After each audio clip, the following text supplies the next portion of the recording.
My name is David Clevin, and on behalf of the entire Animal Care software team, welcome. We are always here to assist during the setup process and use of the software.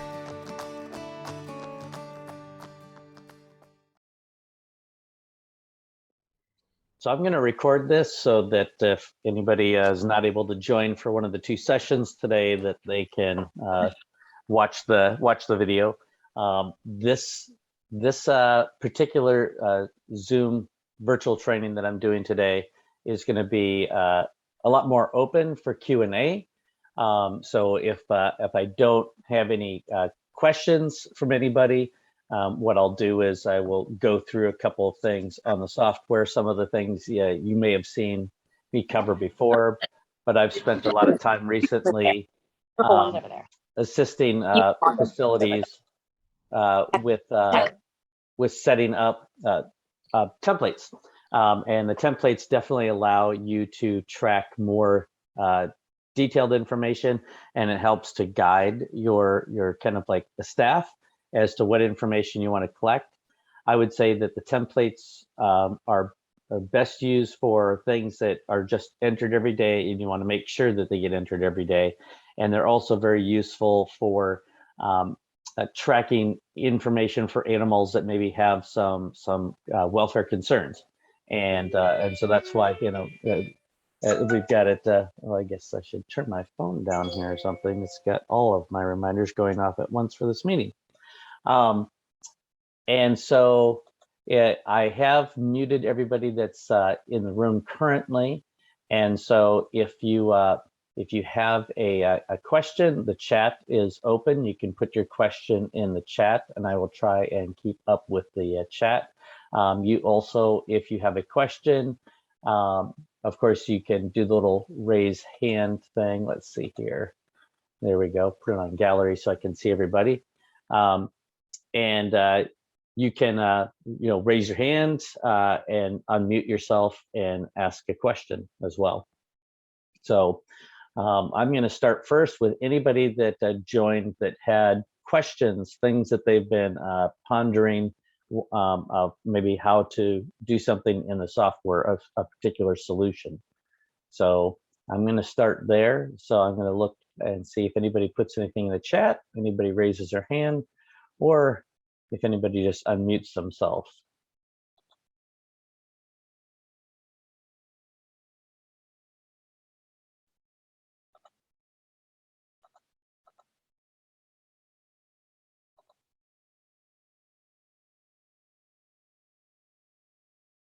Let's see. So far, I don't see any questions from anybody. So maybe I can go into a few examples of how you can use the software for tracking various pieces of information. So let me start with tracking daily care. So I am under administration and under the welfare templates. Let's see here, looking for a way to track usage for programs for animals. Gotcha. So let's see here. We've got an ambassador animal template that's pulled up right here on the screen as an example. And so the question always is what particular values are you trying to track? You're just trying to track the animal's usage, like the actual number of programs, minutes in programs, of course, how they did in a particular program. And so this one has got a few examples set up here. So the first measurement that was created, and this is for anybody who hasn't set up measurements, the software only comes with a handful of measurements just right out of the box. The idea is that you can set up the measurements that you want to use and track, including customizable ones. So I'm going to kind of walk through this particular template, how it looks on the back end, and then the goals, and then I'll show you how it looks when you're actually looking on the daily report. So the time in program, and this one you can see that I put maximum 30 minutes. Now, this would vary, of course, depending on how far you're traveling, because time in program, you might be also tracking the time in crate. And I know some facilities do that. And you might notice that I actually put right in the description of the measurement. So if I click on edit here, that's right in the description. And sometimes it's helpful just to be very clear about it. And of course, this is a duration. We also have a time measurement, but this one is duration. And there's no frequency currently set, which means there's basically only one place to enter this in for any of the animals on a given day. So therefore, if I have a number of animals that are going to be, going out during the day, and a particular animal might be used twice or 3 times a day, I would add a frequency so I have more than one spot. Now, you don't have to worry about when you set these times that those line up with the actual time of the program or the time that it was entered. Basically, when you set frequency, you want to make sure that you have a certain number of slots. So if I want to make sure that I have 2 time slots for me to enter this in during the day, I might set one of them for 10, and then I might set one of them for, say, like 4 p.m., right? And so that way I've got 2 time slots now to enter in the time in the program. Enrichment, of course, you're still tracking enrichment with ambassador animals. Here is a program animal rating. Now, I know that some people may have their own scoring system that they've created. That's perfect. This is something that you can do. I know a lot of facilities do use like a 5-point rating system. And this no rating given, there's many reasons why maybe you're not going to rate an animal, for one reason or another. Sometimes it's there's reasons that you come across where that you might not give a rating, depending on who's supposed to give it, of course. Let's see, I'm experiencing significant lag. There will be recording, and hopefully it's not on my end. Everybody sometimes has challenges with internet, and actually where my office is located, they're doing some major road construction not far from here, and they cut the primary fiber optic cable that went to the entire half of town. So the entire half of town was out internet, at least fiber optic internet for most of the day. Luckily, I have backup with a hotspot that continued to work, but the hotspot doesn't have nearly the speed. So yes, I am recording this. So program animal rating, you can see I've actually got 4 time slots there, but if I'm only going to send out the animal twice a day, right, I might not need that many. So here enrichment, maybe I'm giving enrichment, I could remove a couple of these. Maybe I'm just going to do enrichment, once a day. Let's change this up a little bit just to kind of see the frequency here. I'll leave it at 4 p.m. And I'm going to have this one match the other one. So since I've already got things set for 10 and 4, I'll set these so that they match up. And that's just so that you kind of keep measurements together. Now the software is sorting these measurements first by what order you put them in, because you can move things around like that. The second way it's measuring it is by time. So just depending on where you want that particular measurement to fall. So I've got program animal rating, total time. So you can actually set a time beginning and a time end, and you might use this as a clock in, clock out feature because you can create a calculated measurement to give you the total time. And I am continuing to admit some people. It looks like some people had to sign out and sign back in. Here's a couple of other things. We have dewormed. Someone was looking at tracking deworming. The sodium one, not sure why that's on there. So take that off. So those are, I'm still setting up the template, right, for ambassador animals. And this template could apply to just tracking an animal's general welfare concern as well. You could add in other things let's see, I think that we've got some things that you could put in here. enclosure access. That's something, eyes, clear, running, right? You see that any particular thing I want to track, I can go ahead. And of course, a lot of people use these various things. Oh, here's one that was created that you could use proactively too. Cleared for programs today, right? And so you can actually use this as a way of communicating right in the daily report if animals are going to be available during the day. Of course, that's something that I'd want to put at the very top.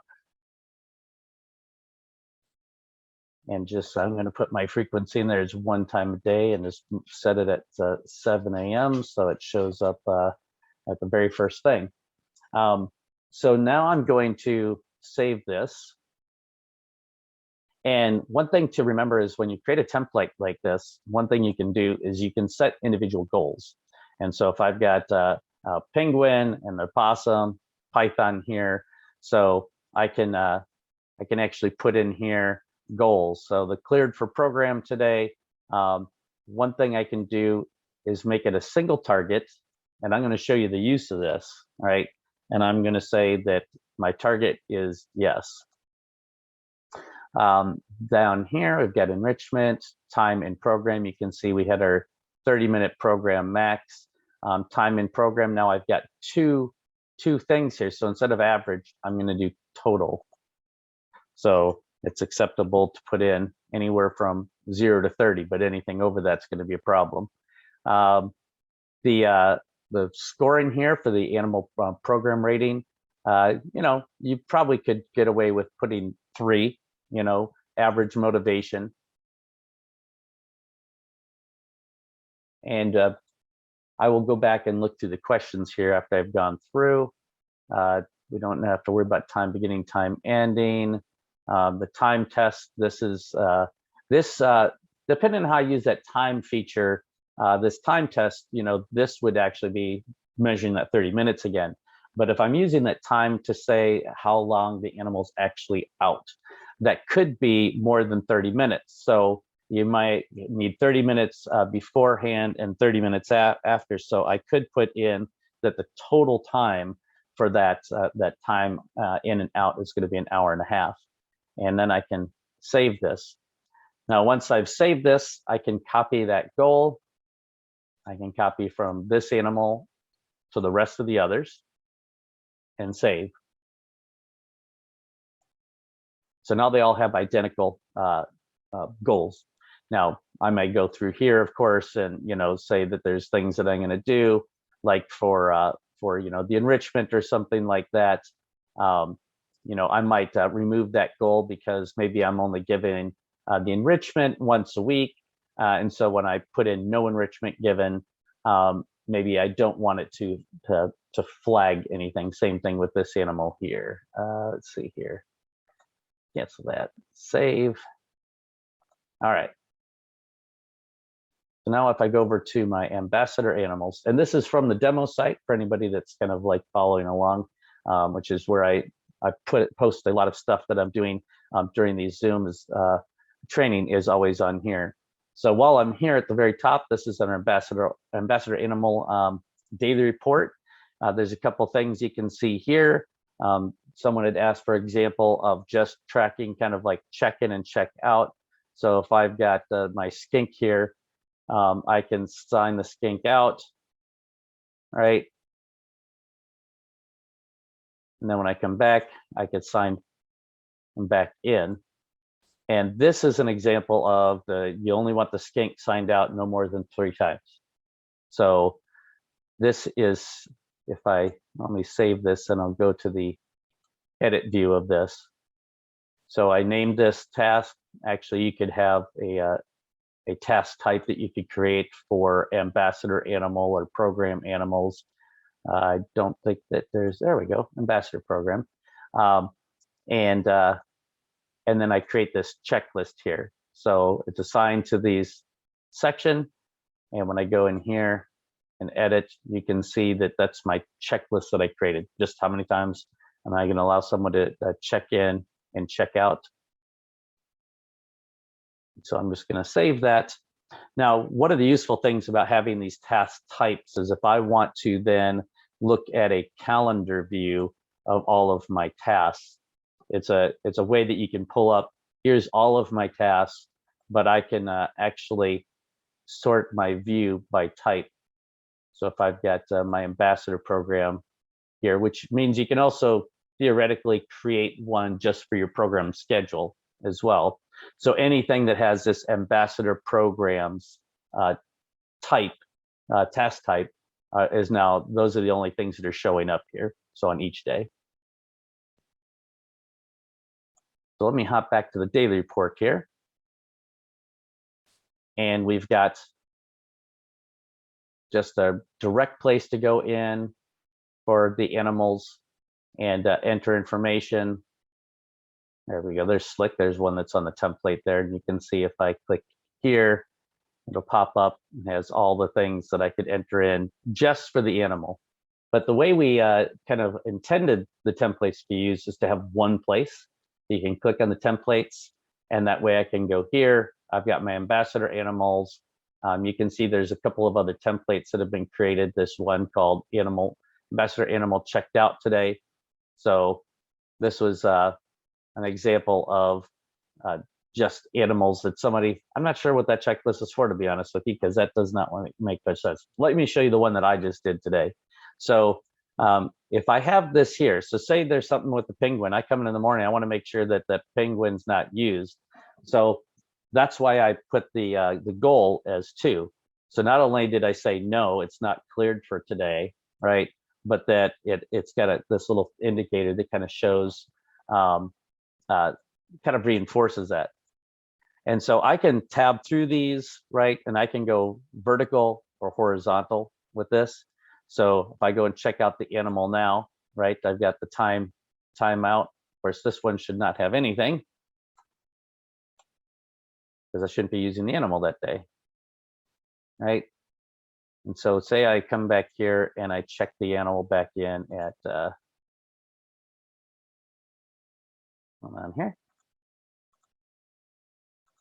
10:15. And notice it's still time stamping when I actually enter this information. So I'm not sure in this scenario how I could check the animal back in at 10:15. I think I'm just planning ahead. So I see the question here. It says the demos, we do have a demo site, and when I do demos and training sessions one-on-one with facilities, I log in here and do this. So the site is not open right now. We're trying to clean it up, but if you would like a demo, or if you'd like to get some access to the demo site, just send me an email to dave@animalcaresoftware.com, and I can give you some access if you want to take a look and poke around a little bit here. And so you'll notice that that as I enter in things here, we'll start to get information like Slick down here already has a calculated measurement of 1 hour.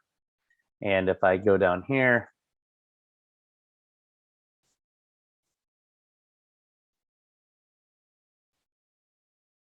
there we go. And you notice that I put in that the animal's out with for 2 hours for Steve, and that's showing up right down there. Eyes clears, enter in minutes. Well, that's right, 0. We'll do 30, and we'll do 35. So that's a way that you can track, and of course you can see those numbers as you're entering them in. You can give your ratings and track everything throughout the software. Now, the one thing that I didn't go over was kind of in that template is creating a note. So this is on the template, and when I open it though, I didn't show you that you can create a pre-populated note, so that when I open up to add notes on this animal, you can see that there's specific things in here for this animal. So add notes where applicable. So health note, right? And I could put in a note in here that, you know, that not used today because, right, ... And, you know, maybe I do add some type of a medical concern that was going on with the animal, right? Just to save this note for this animal. So let's see here. I'm going to scroll up here a little bit, see if I had any questions. Is there any way to use the welfare templates to keep track of the rounds made at a wildlife center? As a matter of fact, there is. And so if you want to use the templates, you can do that. You can also use the checklists. And I think that at the top here, let's see if there's one here. I'll hop over to Asia. So you can use the welfare templates, and I'll show you an example of that. But you can also create a task with your rounds, your checklist here, right? Closing duties, you can see pop up, because these can be checked off one at a time. And then, of course, you saw the health check here, where this is just an example of, yeah, I looked at these 2 animals. And this is literally just if you just want to have that checklist to be able to go back and look at to see who did what. Here's another example of where if you have like a welfare check, but you want to be able to add notes. So you create a medical record and you create a reminder. And I believe, let's see here, I can pull this up. And I can, so when I go when I'm in medical record and I assign it to an animal, I go down to the bottom and I add a medical treatment. Now, medical treatments are defined usually as prescriptions, vaccines, or parasite treatments, or there's a third one that's called like other treatments. This is an other procedure, another treatment. And so I created one that I called welfare check, and it just started back in 2019, you can see, and is every day. And there's actually 2 times a day. There's an AM and a PM. So those show up right here on the daily report. So then I can check that off. When I click on it, I can go ahead and I can add notes here. Or if there is a concern, I can do things like tag the vet if there's some concern, and I can type out what my concern might be right here, or maybe there's just something I want the vet to see where I can attach a picture or a video here. So when I add that, you can see there's the note right there. See here if I've got section duties. Okay, so this is on my Asia area here, and it's called section duties. And so this could be anything on here. Now, these examples that are set up here are just, spot clean, right? Positive location check. And this is for the whole section. Bathroom cleaned, inventory, positive location check, yes, no. All enclosures check, yes, no. So you can see that there's, it's pretty basic. And I go here to the section duties. This is where this is assigned. So section daily duties, and you can see this one only has one thing on it. Well, that's because there's actually a measurement template that was created. So section daily duties. The nice thing about doing this is if the section daily duties are the same for all of your sections at your facility, when you create a measurement template and you want to maybe use this freehand at some point, you can. It also means that as you add items, if you had multiple templates that you were assigning in different places, you could use this template and assign it each time. But each one of these is an individual measurement on here. This inventory completed, positive check. And so you can add items to that. Let's see, that was a good question. I'm just scrolling throughout down here. So I believe I'm all caught up on questions. So thank you for the question on tracking the ambassador animals. Do you have a follow-up question to that? Anything that maybe I didn't quite cover and you're not sure what would be the best way to track a specific thing?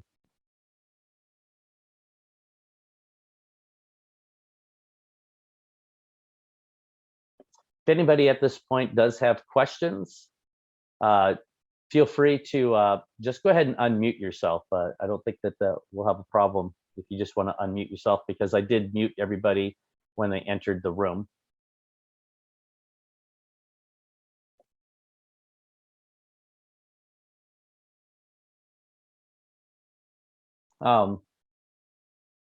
While I'm waiting for questions, I know that I think that we have a few people on here that have just recently signed up. So when you're on your home page there, right, if you don't have a facility image there, you can go ahead and add one. By default, typically what's displayed is just a rolling set of images. And for anybody that likes those images, well, I appreciate that. Those are actually all photos that my daughter had taken, and she's been around animals her entire life. So it's the bonus of being raised by two parents that are both working with animals at various facilities. When you're first setting up your facility, yeah, go ahead, Beth. Well, I guess my question is, I mean, I've had this for a while and I'm finally starting to really kind of try to utilize it. But in adding, interns and things like that, it just seems like there's a lot of like, what's the best way to tie it all in? So if somebody's going out, checking animals, using the checklist, and getting it all to kind of combine together, to where then I can go and look, I know there's the daily report on the task, but just to kind of get it combined all together for a quick glance. It seems like it's taken, I guess they're a little overwhelmed, and I guess I am too, in trying just to set it up to work the best to my ability. We're a small company, but yet it seems like a lot of data that I want to make sure I'm using it to the best, that works best for us. That is the easiest for me to be able to sit down and be like, okay, so this animal, this is a problem. This is not a problem. Right. Does that make sense? No, it does, because and I hear this a lot. It's like we're collecting a lot of data, and I think sometimes people find themselves tracking data that they don't maybe need to be tracking, because it's not affecting the animal's welfare. If you don't have any welfare concerns, sometimes you can scale back. And for everybody on here, by the way, one thing that I always recommend is that so that I can really assist, the best assist you is to just set up a separate Zoom meeting where you can show me exactly what you're doing and tracking, and then we can talk a little bit about what your goals are with it, so that you can make the most out of it. Because yeah, sometimes that's why I often tell people, it's like, unless there's some concern, sometimes you just want to make sure that things are getting done. And so sometimes the best way to do that, to speed things along and still have it all in one spot, is to have just like a checkout, for like closing duties, right? So Right. yeah, rather than having to go to each animal and check off that they did like a welfare check, I can just simply create one, called welfare check, for my ambassador animals or something like that. And then I can just make this every day. So just set the recurrence every day. And then I can just go down here and I can, if I don't already have an ambassador animal list or something, I can go ahead, like here's an animal checklist. So I'll just do one here really quickly, right? So ambassador animal. And you can add as many things as you want to, because the checklist does speed things up. It's literally just checking the boxes, right? Where I can say, Python, positive check, do your positive check. Although I feel like positive checks could just be one, unless you have more than one person going around. So say do positive check, reptile, right? You got one reptile building, and then you got somebody else that's outside.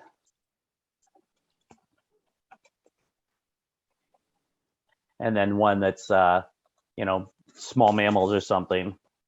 Okay.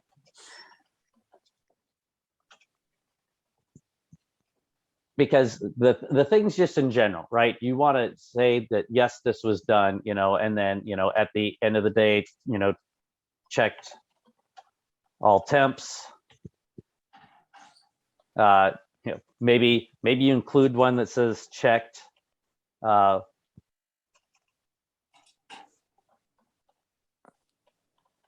weather, right? Forecast. It's like, just because it's like today it's supposed to be 60 degrees here, and tomorrow it's going to be like, I think 20 something overnight. So that's a big temperature change, right? So it's like, do I turn on the heats? Well, not at 60 degrees, but you need to turn them on in the evening. And by the way, someone might need to come back, at midnight, because it's going to be 60 degrees and that temperature starts falling after that, because obviously you don't want animals to get overheated. So you can, create a checklist, right, for some of those big things, because then it's just a matter of, even if it's just one person here, right, they can check off the individual items, or just one click, done, and it speeds things up. And then the more important information, right, if you're really tracking like how long an animal is in the program each day, and you want to be able to say, it's like, this 30 minutes there, right? And of course, as soon as I add any minutes over here, it's going to push the Python out of range as well. So these things here, like the program ratings, it's kind of the same thing, is that what you're looking for these is more information for you. If you know that, especially if someone's having an issue with an animal, by tracking this here, I've just hopped down to Slick here, for instance, and I mean, there's not a lot of data in here, so forgive me, I don't have a lot of examples to show in here. But as I go down here, you see the time in programs here. There's the actual, right? I can look at the totals as well, but you can see I've got 2 in here for today. But I've got, where is it here? I got a bunch of ones in here. Here's my rating, right? So when I look at my ratings, I can actually see on these that it was created by me. So if an animal's got a low rating in a program, you can start to see, well, where are all these 2s coming from, where the animal has a low rating? And then you can start to assess that it's like, okay, well, every time Dave is working with the Python, this animal gets a low rating. Well, is that the animal, or is that Dave? And that's often the kind of things you're looking for. And if you want to combine some things as well, I've also helped facilities like set up so that they're tracking their staff as a scoring system as well, so they can graph and compare, like, different staff members compared to the animal rating, and see those graphed together. Shed quality. Here's some other things in here. Year rates, which is just a yes, no.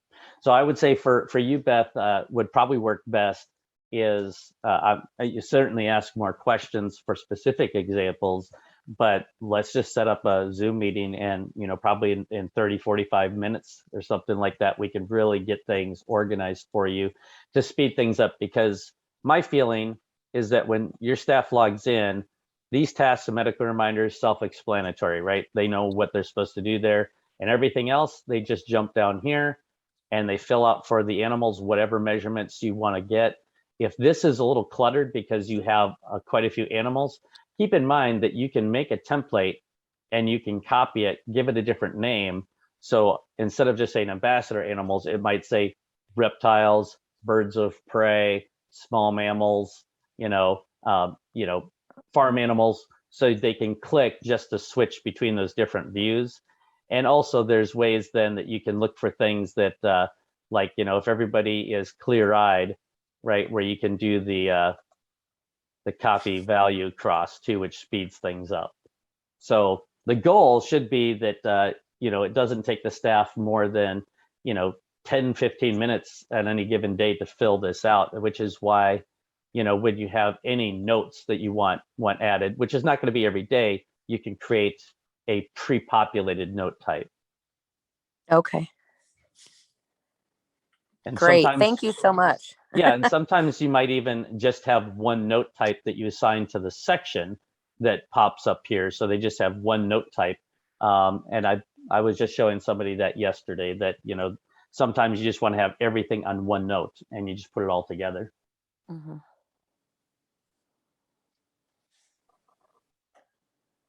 Excellent. All right, scroll down. I don't see any other questions on here.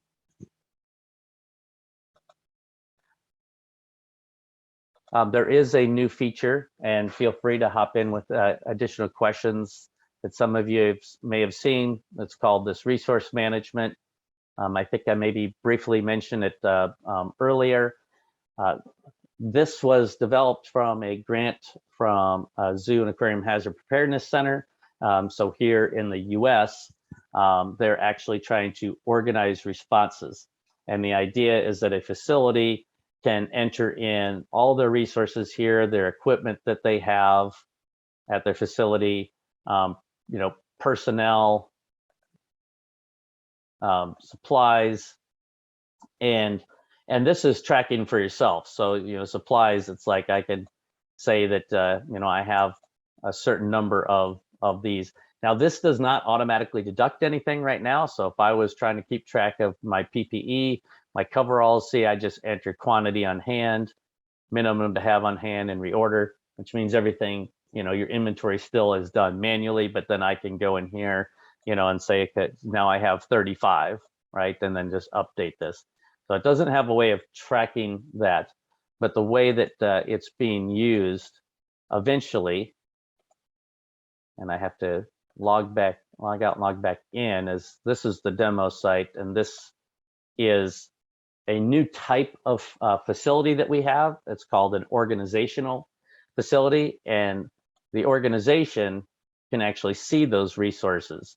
But in order to see these resources, this facility was sent an invitation.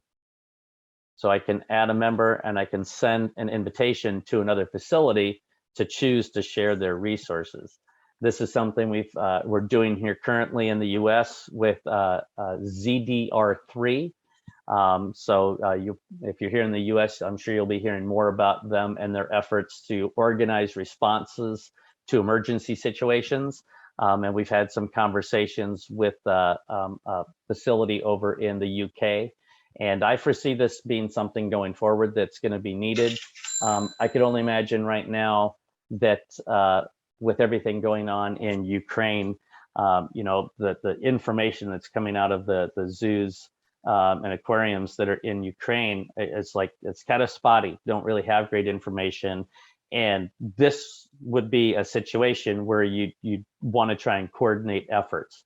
So you don't have everyone just running to try and do something, but you can have a point person. And that's a whole breakdown that's a little bit different. But when you do emergency response, there's a whole hierarchy structure that you have for who's an incident commander in communications and who's in charge of resource acquisition and and logistics. And so this was designed to do that. So I can see all the members over here. I can send and invite new members. I believe ZDR3 has 65 current facilities that are MOU holders, so they have a mutual agreement for response. But we also have the ability to create coalitions so that if you have another emergency response group in the United States, they might become regional groups that are coordinating with ZDR3, that those regional groups could also have their own site. But for now, any of you that have the software, you can go ahead and enter in the number of crates that you have. And it's just all internal. It's for your own information. And you might find that very useful, especially for those facilities that are required to have contingency plans.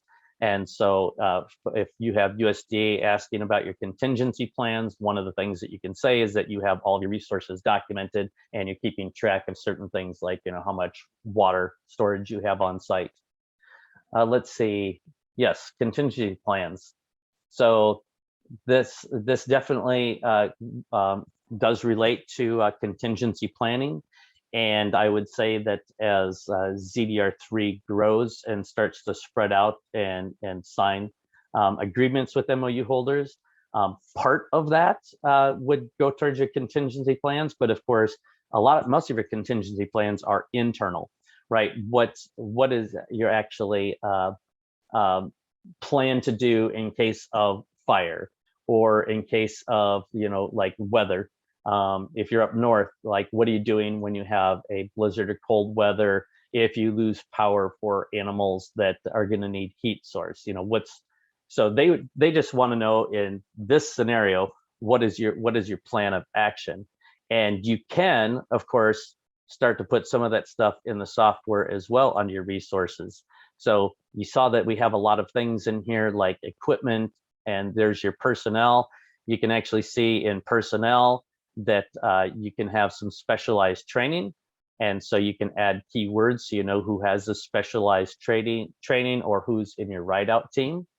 But you can also upload files. So here's how-to video on how to start a generator that's there for emergency power. But here's a map of my facility that I could pull up, and here's a winter weather emergency SOP, right? So your contingency plans can be in one place. So the nice thing is, for anybody that does deal with the USDA or any inspectors at your facilities, and they ask about your contingency plans, you can say, why, yes, I do have contingency plans. As a matter of fact, all my staff have access to this, and they can pull up to the app, and they can go here, and they can pull up, and because not everyone's going to remember exactly what to do in every scenario, they can pull up this SOP. Now, this is just a test document, so there's not anything there.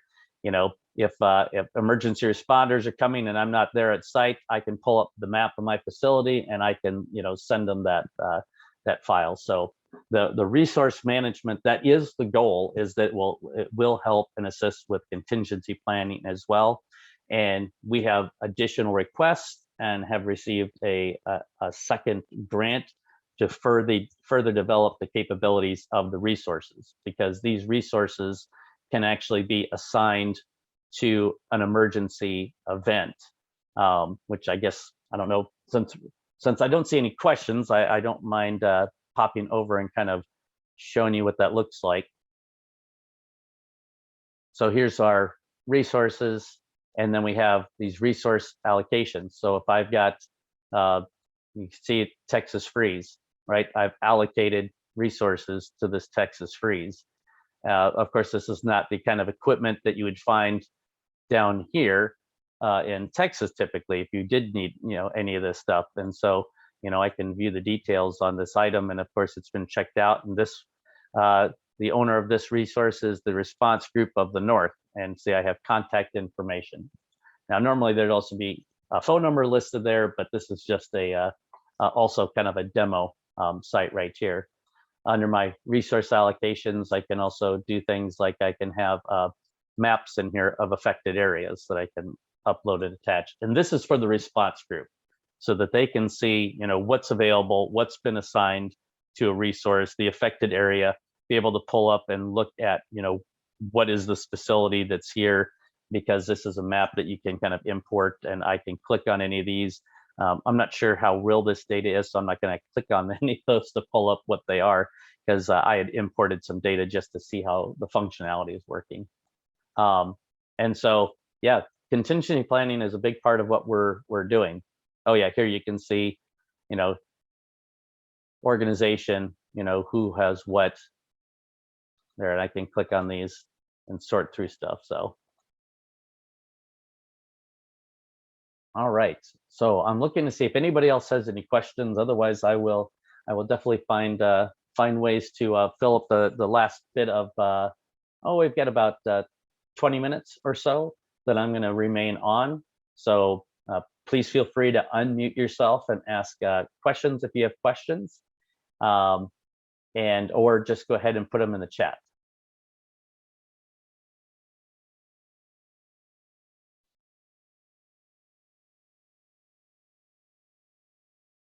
So I'm just reading, I did see that question, can you use the resources tab to keep an inventory of medical supplies?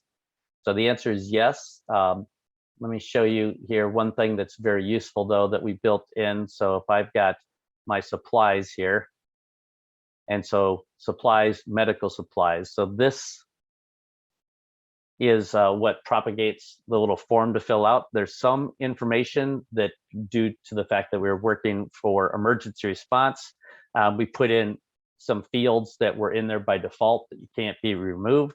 But if there's something that you want to track in here that's maybe where we don't already have a category for it, you can come down here and you can add in additional things. So I can add in a field, with what I want to do. I can say special training to check out. I'm not sure what that might be. And I can say that this is going to be a yes, no. And I can add, I think there's one for user, right?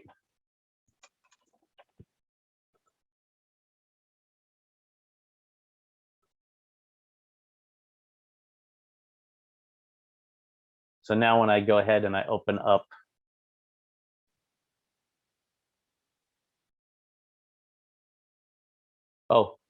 Steve, just so you know, the recording I post on an unlisted link on YouTube, and I send the link out to everybody with the animal care software email. And for anybody that's on here, the emails that come from animal care software that have like our logo and everything on it, they all pretty much look the same. Those are generated automatically. So if someone's an active user and we send it out to administrator, if your permission setting is administrator, you will get those emails all the time. So if there's anybody that's receiving emails, which administrators also see information about credit card information, account information, you can set up a separate permission to assign them, and then they won't get those administrator emails. I did have one person ask about that. If you have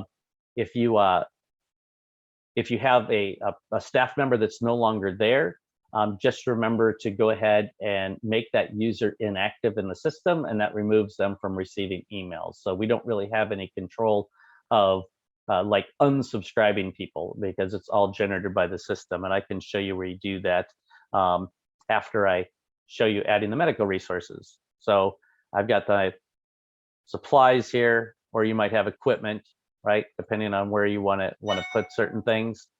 And when I select, say, medical supplies, it's going to pop up. I can say whether it's available, checked out, or not in service. You can assign things to either sections. I've got keywords that I can add. So I can add keywords to what this might be, right? So you might have human medical supplies. So I'm just going to use that for my supplies. And just when I'm talking about, well, I suppose you could use human for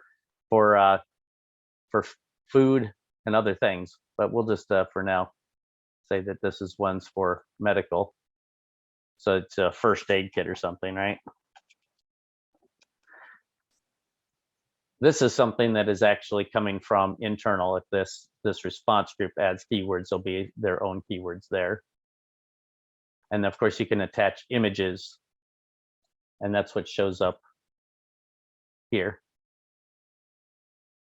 And for anybody that wants to know who's responsible for all the technical features and how beautiful our user interface looks, I've seen everybody else's software out there, and I think that we have one of the best user interfaces. I know that we're still working on enhancements and everything, but that is my partner, Friendy, right there. Friendy's a very handsome fellow, and Friendy, I think I saw pop on here. So right now, I just wanted to point that out. First of all, because Friendy and our team work incredibly hard. And even last night, just a small bug that was reported, and they got it fixed immediately last night. We're always very responsive. But I also wanted to bring that up because I know that Friendy's, if he's listening, I see that you're on here. Friendy is blushing right now. So, so users, right? Your users are listed here. right? So actually, maybe I should go to the demo site because there's really only one user in there.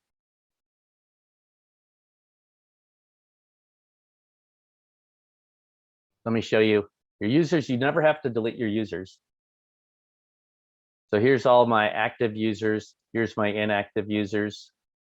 So if I have somebody that leaves my facility here, I can just go over here and I can edit them and I can just make them inactive. It doesn't delete them from the system. As soon as I hit save, they can no longer log into the system. And if they're logged in, well, the page that they're on will stay open. But as soon as they try and navigate away from that page, they can't navigate. And of course, if you're using this for interns that are seasonal and you make them inactive when they leave, you can always come back here when they return and just go back and make them active again. It's as simple as that. Now, I don't think there's very many administrators on here, just one. But if you gave everybody administrative role for your facility, and you don't want them seeing account information or credit card information, you can see that the administrator account can't be deleted, but you can go up here and you can add a role, or yeah, you can add a role, and you can see here's an admin role that's almost exactly like the administrator role. It's just went through, and you can choose what things people can do when they log in. Of course, you can see that actually I've turned off the login access right now temporarily. All right. Questions? And Beth, by the way, your hand is still raised. I don't know if you still had another question. I thought probably just left it raised.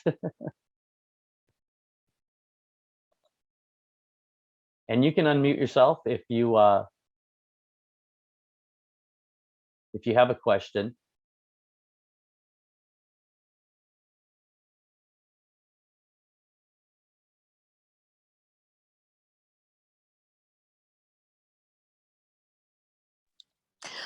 Just another quick question, sorry. On your, so when you have something as your ambassador animals, do you still have them also grouped into, like right now our animals are like mammal, bird, reptile. So is the ambassador animals, is that the same? I mean, or you have them in two different categories?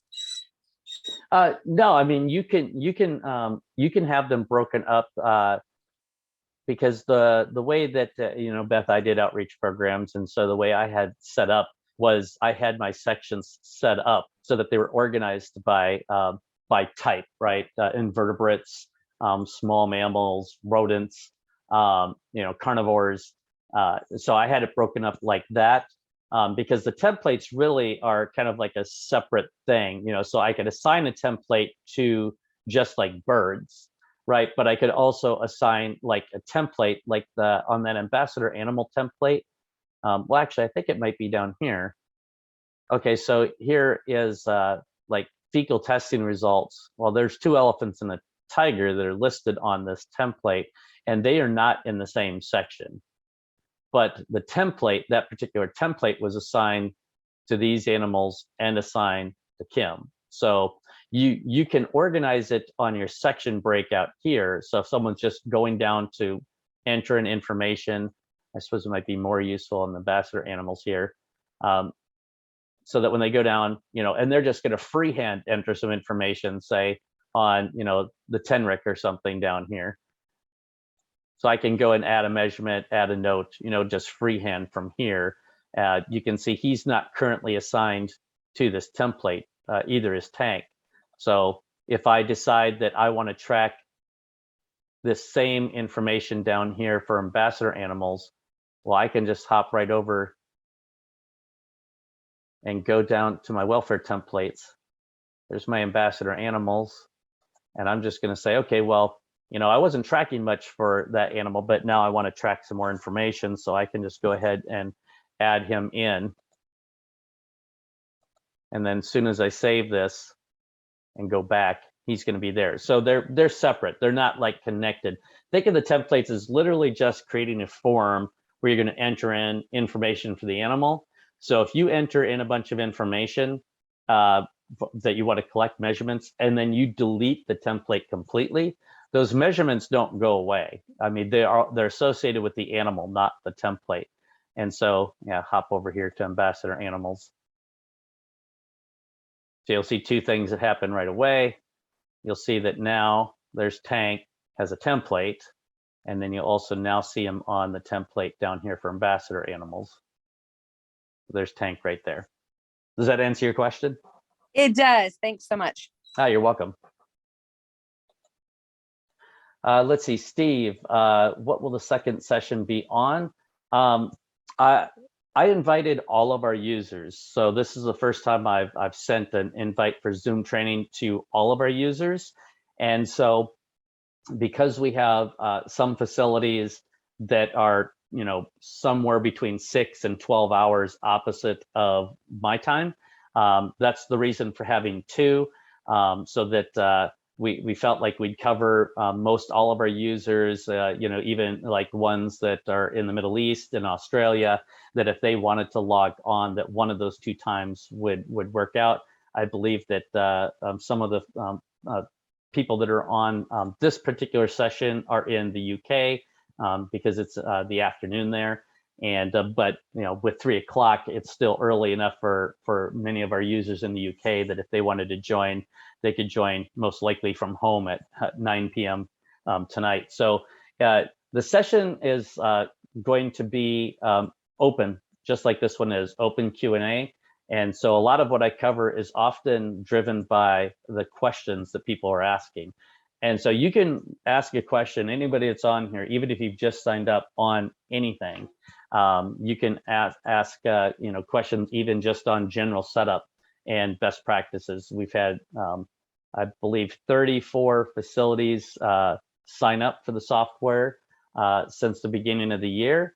I do the setup with all of the administrators in the account, because we feel that once we've had a conversation with you and get your account set up to best fit your facility, when your staff log in, that all you'll have to do is say, hey, here's what you do. You're assigned to this area, or they might be assigned to multiple areas. When you set the permissions when they log in, this is of course an example of a lot of different types of things that might be going on with the facility, including operations.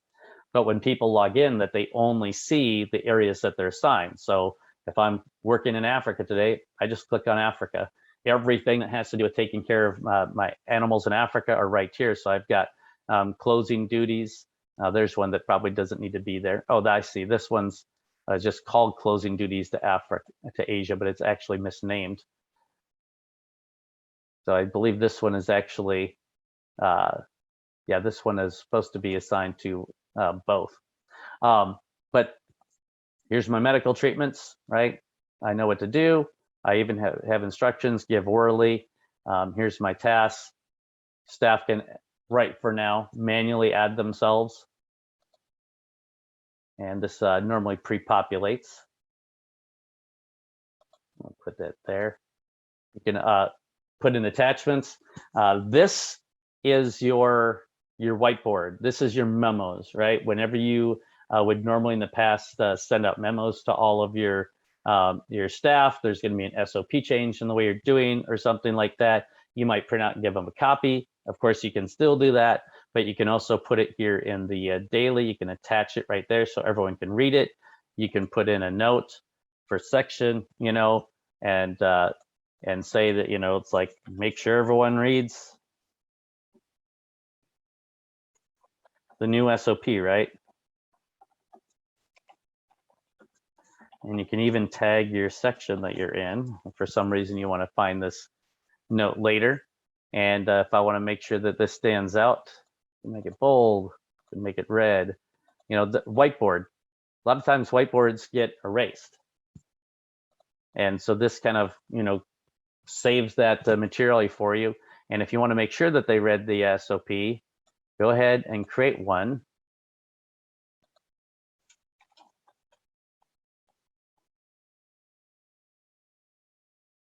And create a checklist like this.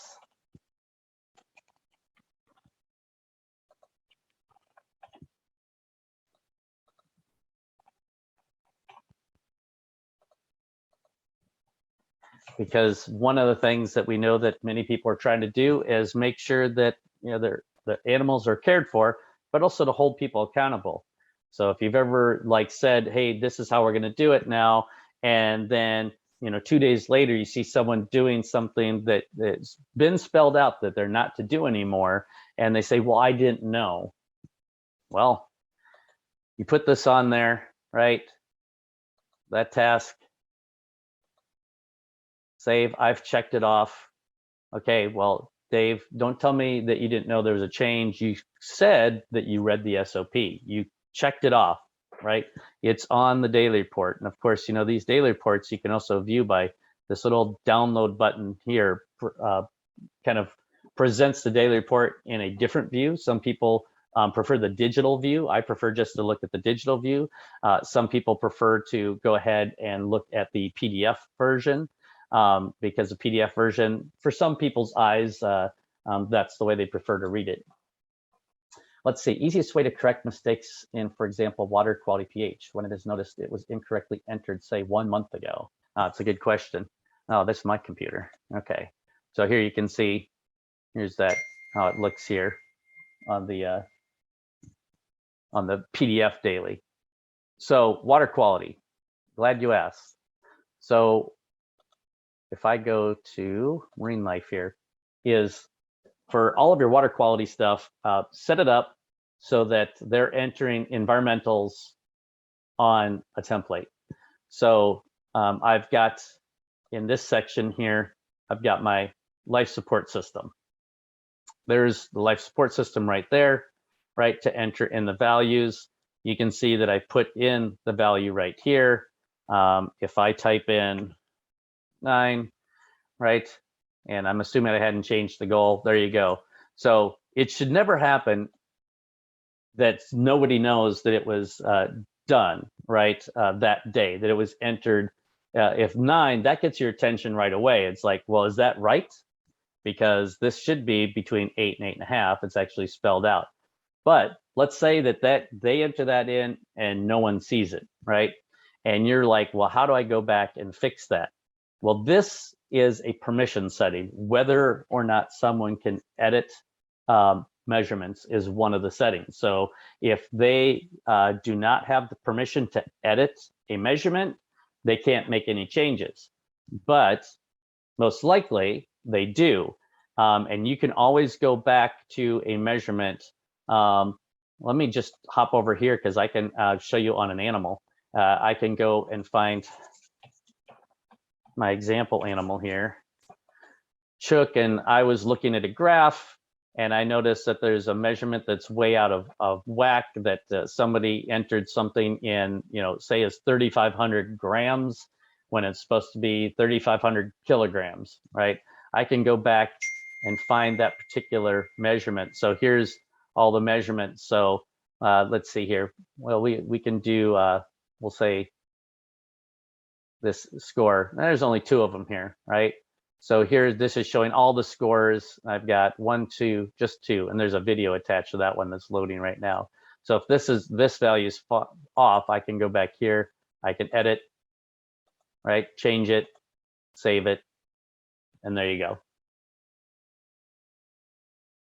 So yeah, you can go back and edit it. If you're on a daily report, right, and you have permission to edit, I'm not sure if there are measurements entered from back here. I'll go back and look here. So this is a permission setting as well. So if someone has permission to edit this daily report, they can click on edit. And then they can go in and they can edit items on the daily report. So let's see here. That doesn't look like any values were entered on that day, right? But I can enter values too, going back there. Now we'll say that this was entered in on this day. Let's see if I could find one that has a value on it. So I make sure that you can see how it works, Steve. And thank you for the question. I'm going to be wrapping up here, by the way, in just a few minutes. I will be sharing the recording from this session and the other one as well. And so let's see here.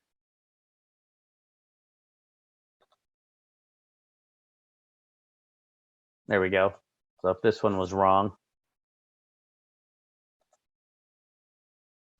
So and actually, when you look at the full information on this measurement, it'll actually display when it was entered. It'll also show an updated thing. So yeah, you can go back and you can correct them either by going directly to the record or just simply by going on the daily report to the day that it occurred.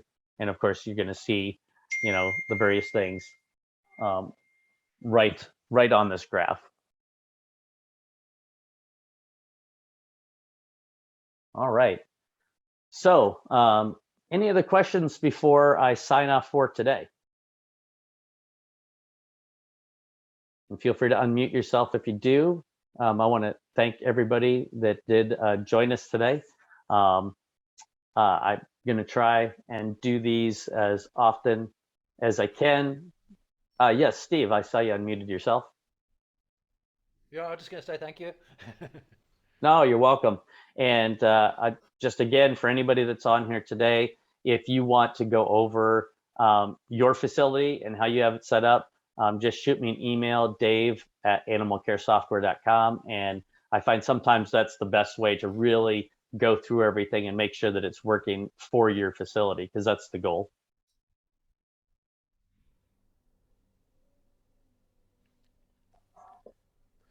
So the other session, because in UAE, okay, this one is not too difficult. It's 7 p.m.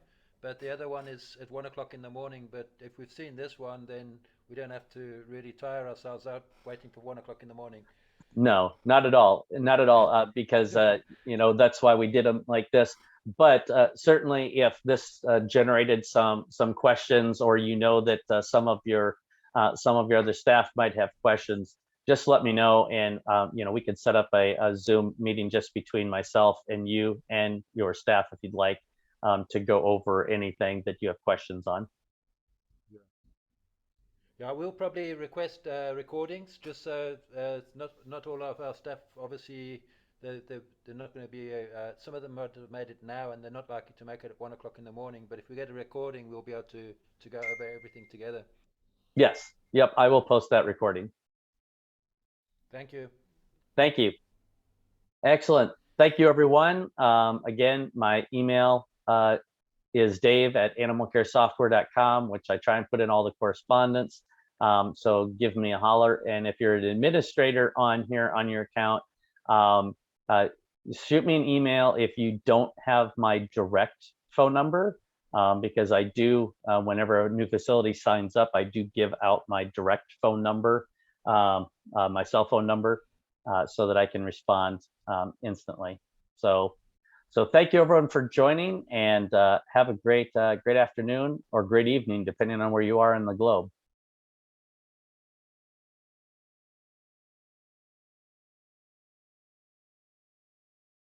Work this as more of a kind of an open Q&A to some degree. If I don't have questions coming in, I'll go to some examples of some things that I've learned from other facilities. And so feel free to put your questions in the chat, or you can also use the raise your hand feature. And I am going to be sharing my screen, and I will probably go ahead and turn off my video there just to maximize my bandwidth here. So currently, I've got the demo site pulled up here, and I'm going to start off with anybody that has any questions about any aspect of using the software, something that you've been trying to track. Some of you may have given feedback previously on features like requested features, and we do keep track of all the enhancement requests that come in. But if anybody has any questions, you can go ahead and put them in the chat, like I said, or you can raise your hand. I've got the gallery view pulled up here so I can see everybody that's in here. Or if you're unmuted, you can ask your question. Mute chat.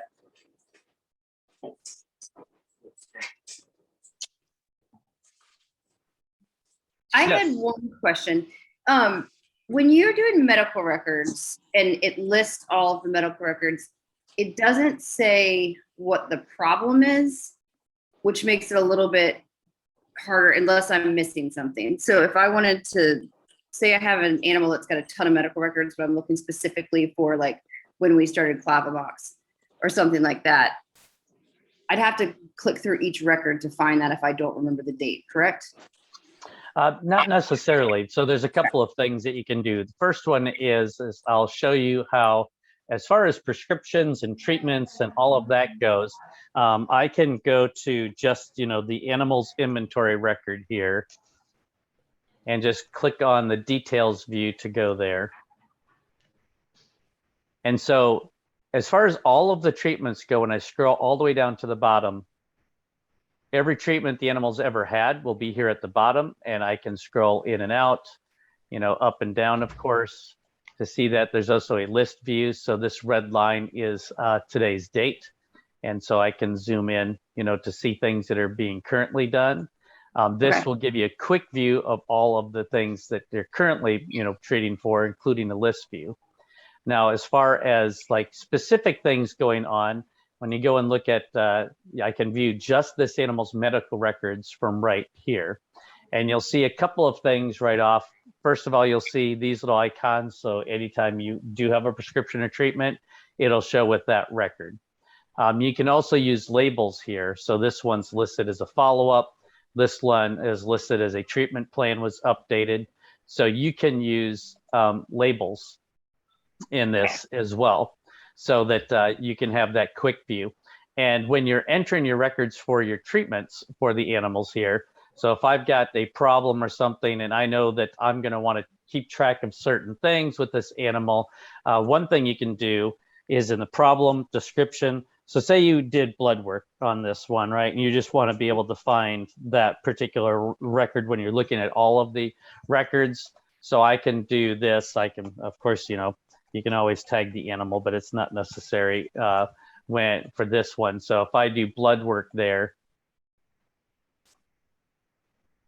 so when I'm looking at all of Chuck's records here, or this one had to do with Chuck as well, I can also search by other things. I can search by that hashtag as well.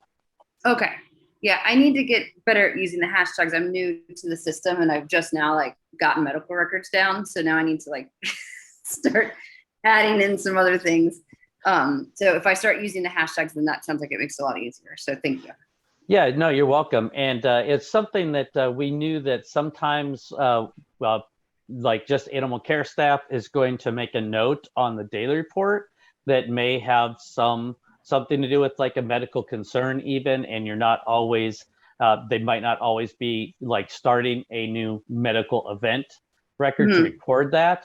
And so we wanted to make sure that no matter where something is occurring and getting entered in, that there's a way to make sure that you're tracking that. And so, tagging animals and then using hashtags like medical concern or blood work or x-ray or any combination of those things means that you can search for them a lot easier through these tags, including on the medical records here, because you've got some filter buttons here. So you can also see you can filter by labels when I use this filter button. So if I've got that animal, so the labels is really useful right there.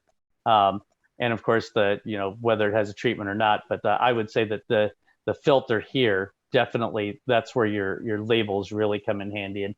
And of course, that's nothing that we invented. It comes from the time I was a kid, going to the doctor's or the veterinarian's office and see them pull out those folders, of the animals or my records, and you see all the colored labels. So it's just a quick way of sorting them. Yep. Perfect. Thank you so much. Yeah, you're welcome.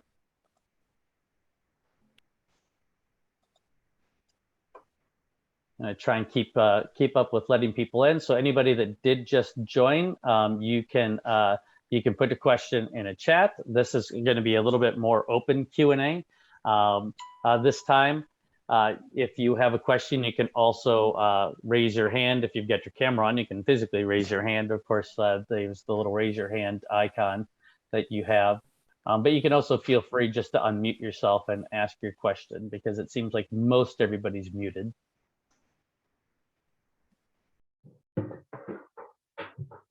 Because I'm guessing some of you joined because there's something that you're trying to accomplish or track, and maybe you haven't been sure the best way to do it.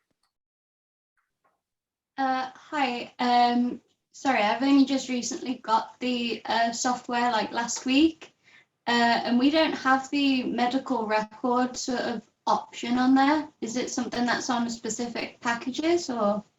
Yeah, it's something that when you sign up, you can add to it, and we always recommend when you sign up that you go ahead and add it, because the medical record aspect of it is it's free during the trial period as well, so you can use it, and you can enter in a lot of the medical treatments and reminders that will all show up on the daily report. So when I'm looking at my daily report, you know, not only do you have a place to enter your medical records, but just any treatments will show up here, because this is how most people interact with the software and have staff enter in. So these are medical reminders, and you can, of course, you can see these are like literally welfare checks. You can have tasks as well. But I would say if you don't have it now, and this is something that might be useful for everybody that's on here, if you are an administrator on your account, you can go to administration and then click on manage account, and you can select this change plan. So you can go in and you can change your plan and just select to add the medical module. So whatever plan you have now, just add that. And if you're in the trial period, it's not going to charge you anything to change it. It's just going to go ahead and add it to your plan. Thank you. You're welcome. All right, I'm trying to make sure I look at my screen. It's filling up with people. So if you're raising your hand right now and I don't see you, I think that I max out at a certain number of participants that I can view at one time. So it seems like everybody's on here. If anybody thinks of a question, go ahead and pop it in the chat or raise your hand. One of the things that I went over in the earlier training session was using the templates to track more information, because we don't feel that the best way to enter things is just simply for everyone to remember what they're supposed to enter, because that's going to be different for every facility and what your priorities are and how much detail you track on specific animals. And the question came up in the first session of better tracking ambassador animals. And this is kind of a good kind of example, because it tracks not just the care of the animals, but it can also track like detailed information about the animals. And so I set up a template here for the ambassador animals for tracking whether they can be used or not. So this is a custom measurement that's just a yes or no. And we set a goal so that if you have a reason that you don't want an animal to be used in ambassador programs, you can select no, and it'll pop up here with this little icon. So this icon is not meant to be a negative thing. It's meant to be an indicator that something is out of range. So it's an attention getter. So obviously here is you're saying yes. This time beginning and time end measurements were because some facilities, they track two things with ambassador animals. They track the amount of time estimated the animal was participating in a program, so that they were out of their crate and in front of the audience. And then they also want to track the time that they actually were checked out, taken out of their enclosure space, and the time that they were put back in. So in this one, you can see the time beginning and time end. So I can actually say that I checked out this animal, this morning or something at, let's see here, I'll make it 10:15 a.m. Of course, this is going to timestamp of when I'm actually entering this, but this would be the time that I checked the animal out. And then I could put in here, you know, the time that the animal was checked back in, maybe 2 hours later. And so there I'm tracking for this animal, for Tank, how long he was out of his enclosure, 2 hours. So this is a calculated measurement down here. I'm going to pause just because I see I have a question for medical record. Is there a summary page where we can put the ongoing concerns for an animal, like IBD, past metabolic bone disease? The question is, you know, whether you have to do like a new medical record for everything. So like a history, you have like create a document to use for your medical history. What I would recommend for anything that you're just kind of like tracking like the overall history in general is on every animal's page, there is a section for notes. And medical history, I would say, would be something that you can create a special note type. And I don't know if I've used that note type before, so this might be a good example. So here when I'm looking at the animal's records, I've got the animal's notes, I have their secure notes. Secure notes is actually a place in the software where you can put information that can only be seen with permission. So you could give your staff the ability to view the animal's records, but exclude their ability to see what's in the secure notes and exclude their ability to see maybe the acquisition and transfer information. And for some of you, of course, that makes sense because sometimes when you have animals coming in, there might be history on that animal, where it came from. Maybe it was confiscated. Sometimes animals are even briefly part of legal disputes. So you have some detailed records that you need to save for that animal, with that animal, but you don't want just, you know, a new hire that's working for you logging in and being able to look at that detailed information. So under secure notes here, I could put it here. So I could add a secure note if I wanted to make this medical history. And I don't think I have a medical history note type, so I'm going to create one.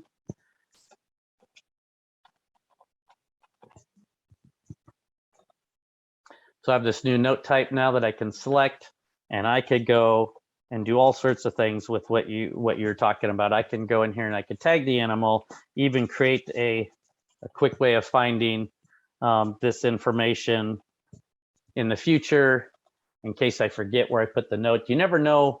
5 years from now, I always tell people, are you going to remember where you put that piece of information? These hashtags are just putting keywords in a note. And then, you know, you can put in, you know, some of the stuff that you had.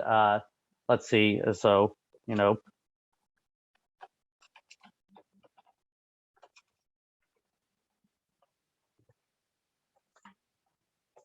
so whatever you want to put in here, right? And of course, this includes things that you can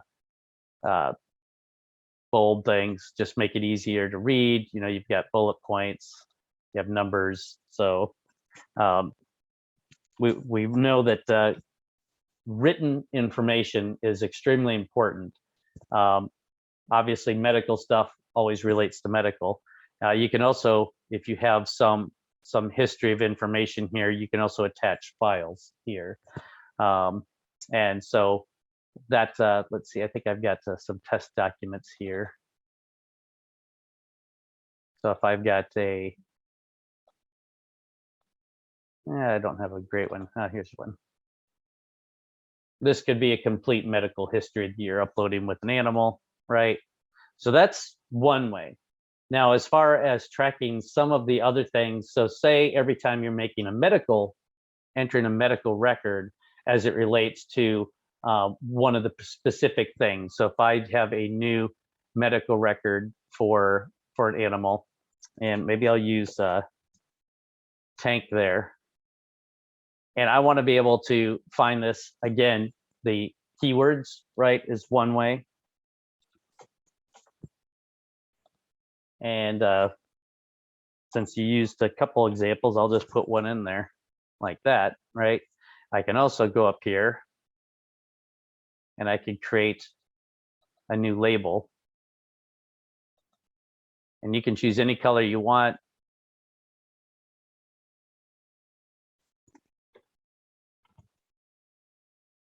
So I've got that, and maybe I use another label for, I've got one for like follow-ups, just so it's got a couple.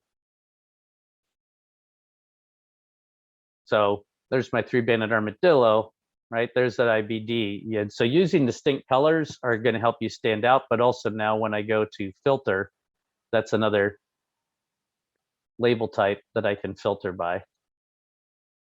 Now I've only used it once, right? So I only get one return, but if I've got, let's see, like all my follow-ups, it'll help you sort through these very quickly. So I hope that answers your question about, tracking like ongoing concerns. And for anybody that's on here that I touch on something and you want to go into more detail about it as it applies to your specific facility, remember that I'm here to support everyone in getting set up and using the software at all times. Easily accessible. I try and get Zoom meetings set up as quick as possible to help people with problems.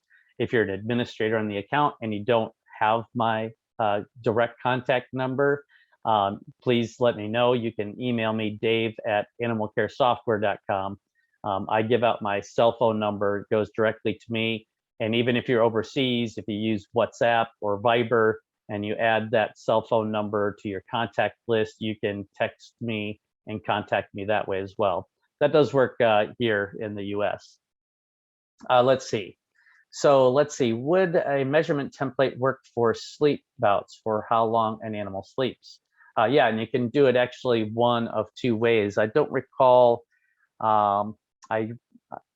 which example I was entering it on. I do recall someone asking about tracking sleep, and I might have helped the facility set it up specifically with their on their site, and maybe I did not do it on here.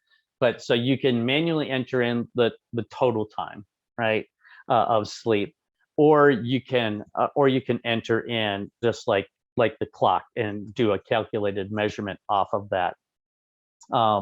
Let's see, if I don't have one on here, it'd be a good example to add two things. Okay, so I don't see one for the elephants there. I wouldn't imagine I put anything on blood work, and certainly not under quality of life. Probably, let's see here, just like scoring their normal routine. So let's use this as an example. So I've got this template here. This is my example go-to, and I want to go look at the template details. I can click, this will take me to that template, and I'm in the edit view. So I'm going to scroll down, don't get dizzy. There, we'll add one here. Let's see if I've created one sleep. No, nothing. Okay, so that's wrong one. That's the calculated measurement here, up here.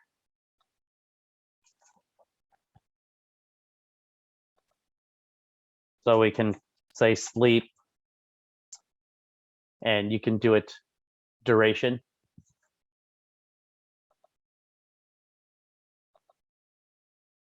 You can also do one that where you're actually, I'll set that to hours. And you can also do one kind of like that ambassador one where I take maybe a sleep start, and I'm going to record the time, and then add a sleep end.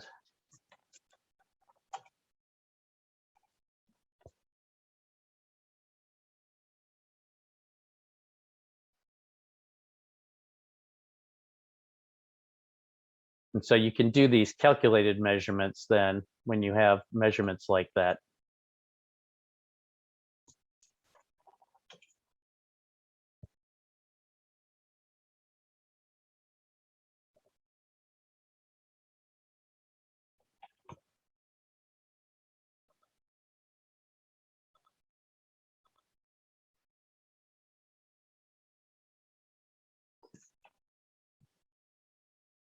Did I not save that other one? I might not have saved that other one. Oh, that's the, I've got to edit these.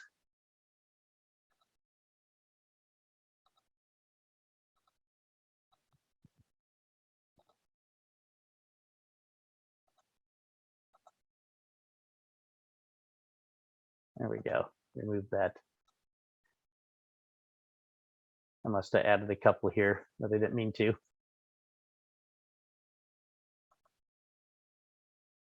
Oh, there we go. Okay.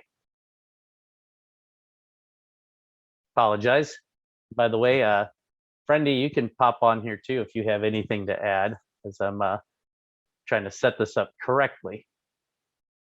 Because you can also set up these measurements from a from here. Might have been the better way to do it.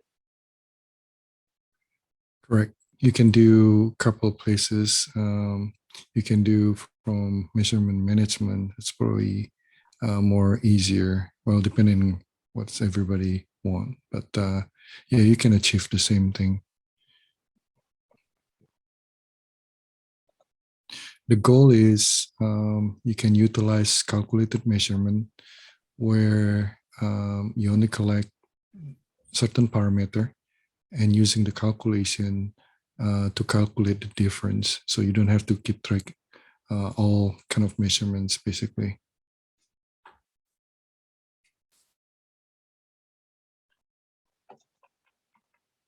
There we go. Sleep total. I'm going to choose from my sleep template now. There we go. That's what I was looking for. So my sleep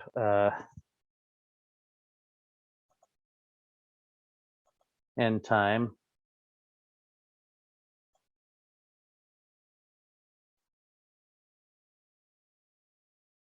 And then of course you can record this in hours as well, or minutes if you prefer. So if my end time is right now and my start time was, there you go. So that's what it looks like for my total sleep time there. So now it's a little bit easier for me to set it up that way. That way it's nice and easy to test the formula. So now when I want to track these, because these always go together, I'm going to scroll all the way down. Again, please don't get busy. And now when I add this measurement, I'm going to choose to add from a measurement template instead. So I've got that in there. Got my sleep total, start and end time, and then it's going to add one calculated measurement. And I've already got that one in there as well that I created, my sleep total, and I can save. And the other thing you can do, of course, with this, once you've got that, is then I can go to the goals and I can set individual goals for the sleep. So I can say down here for the sleep, right, that I have a range of time that I want in hours, so I could say I want, 6 to 8 hours of sleep. And the calculated measurement down here, right, I can do a range as well. So this is going to be in hours as well. So there's 2 ways of tracking that. So that would be one way of tracking total amount of sleep. So hopefully that helps Summer, and if we need to go over that more, just let me know. Yeah, Dave, thank you. I just had one question. I know we had talked about this before. Will it work for multiple bouts of sleep, or is this still, one singular bout of sleep, laid down at 3, woke up at 5? No, that's a good question. So if you wanted to be able to track multiple times that you're going to enter in, instead of having just a single time when you enter those in, for either one of these, I can go back in here and I can add a frequency. Mm-hmm. And so what you want to do when you add your frequency is think, what's the maximum number of times that I would enter it in? So you don't have to think of these times as being the exact time that it was done, because it's going to record the timestamp for you. So if I know that I'm going to record their sleep times like 3 times, I'll just set one for 8. I can set one for, say 2, and I could set one for, in the evening, like 6 or maybe 7 o'clock or something like that. So I've got 3 times now where I can enter in the sleep, and I'm entering by hours. I could do the same thing here, and it'll do the same thing on the template. And then what's different is I'm going to save this, and when I set my goal, I'm going to come down to my goal for the sleep time for this one here, right? So range, instead of average values, now I'm going to take the total value. And what that'll do is when I'm entering in those times, it's going to add them up. So if my goal is that the animal slept, 6 hours that day, I'll actually go over to the daily report now and show you where that measurement is.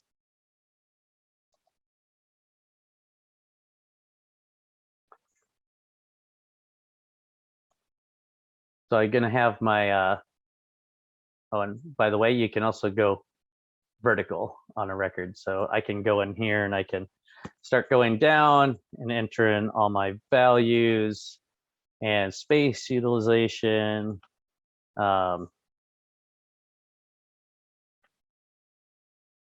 Exercise, training, excellent. I'll scroll down here. There's a lot of test measurements on here. There we go. There's a sleep for 8 o'clock. So you can see all the things. So if I put in, that they slept for 2 hours today, I'm going to get this thing that pops up, right? Because the minimum goal is 2. But that's because I've got several times where I'm entering that sleep. So I come down here and I have another place that I'll be entering in the sleep on here. Let's see here. It might be easier to see them by the time.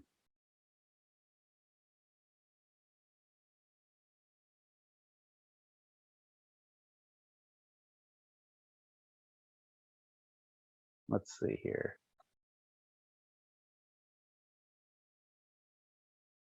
Did I miss something, Friendy?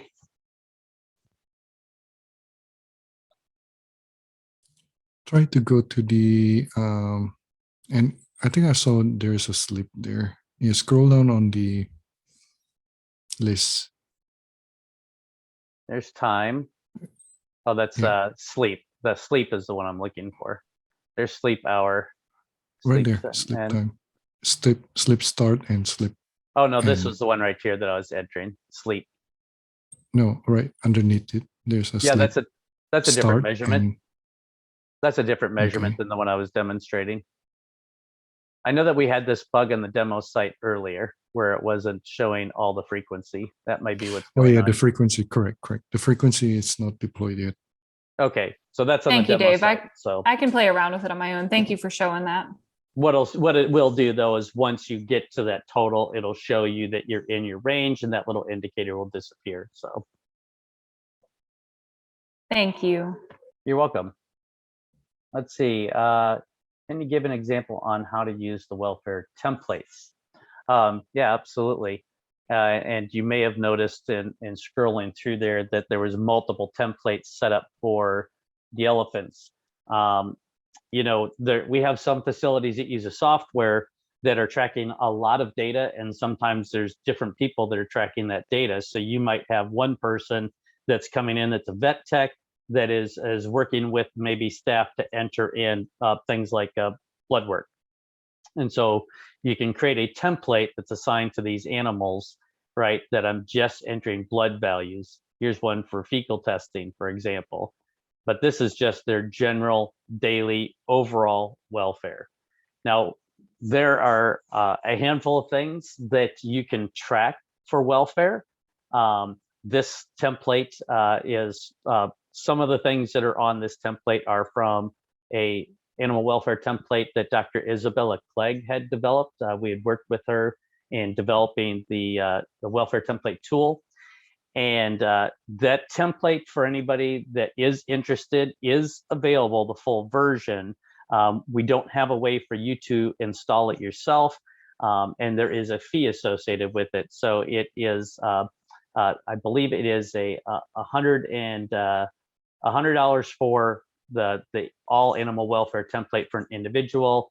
She also has a group welfare template. And if you want both, I think it's 150. So I think they're $100 as individual templates or 150 for both. And that's a one-time thing. And part of that is because she has she done a lot of research and created these welfare measurements, and a lot of them are customized. One of the more simple examples of some here are this welfare body condition score, where everybody has body scores that they give. This welfare body condition score was developed with the idea of being able to give an overall score. So be able to take up and add several different things, which a lot of quality of life assessments do, where they have point values. So you're going for like an overall point value total. Although typically that's not necessarily the best way to look at your overall quality of life, because if animal has a good score, but they're completely emaciated, your score could be skewed from a whole lot of other things. So, that's why, of course, you take weight issues into and to decide like how much you should give weight to a particular thing. Obviously, welfare, their body condition score grades higher. But if you just used a 1 through 5 or 1 through 9 value, mathematically, that becomes very difficult, right? How do you create a point value that gives the same weight for emaciated or obese? So that's the 3-point system here. Then there's customizable ones, such as an enrichment score. And I think a lot of facilities do use some version of a 5-point enrichment scale. The nice thing about our customizable measurements is that you can define everything. So if I say that, the animal was, interacting with their enrichment for about 15-20 minutes, well then it's defined, the moderate interaction with the 5 to 30-minute engagement time.